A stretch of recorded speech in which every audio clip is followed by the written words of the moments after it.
Zakaj v Rusiji opažamo toliko izpadov interneta, zaradi katerih imajo povprečni Rusi težave z dostopom do osrednjih medijev po svetu glede trenutne vojne?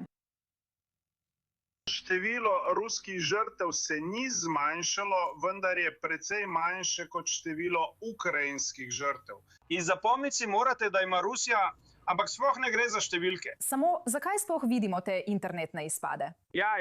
Sem razložil. Rusija še vedno nima množične mobilizacije kot v Ukrajini, ampak so vsa ta leta v vojno hodili le prostovoljci, razen enega meseca od začetka vojne.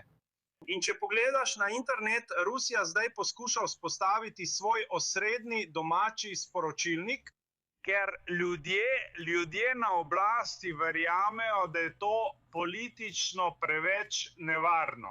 Če so glavne aplikacije za sporočanje pod nadzorom zahodnih držav, ki dejansko sodelujejo v hibridni vojni in vojni prek posrednikov proti Rusiji, zato se to premika, ampak večina Rusov seveda uporablja druge aplikacije za sporočanje.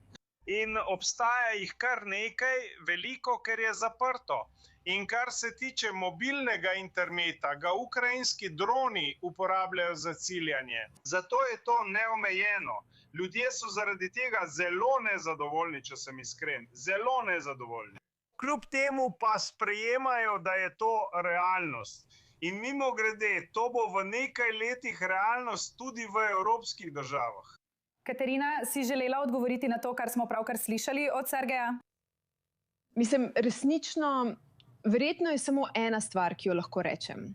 Že samo dejstvo, da Rusi ne pobirajo trupel svojih ubitih vojakov in v takšnem številu, kot jih je bilo ubitih, je le še en znak, da jim preprosto ni mar za lastne ljudi. In verjetno niti ne vedo, obstaja precej velika možnost, da sploh ne vedo pravega števila žrtev zaradi te zablodene vojne, ki jo vodijo. In to je še eno dejstvo, da že samo dejstvo, da nočejo vzeti toliko trupel, kot jih je bilo ubitih, ali pa jih preprosto ne morejo najti. To je pravzaprav zelo žalostna slika razmer, ki jih trenutno vidimo v Rusiji.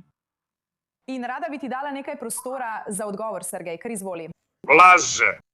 Preprosto laže. Mislim, da vsi razumejo, da preprosto laže.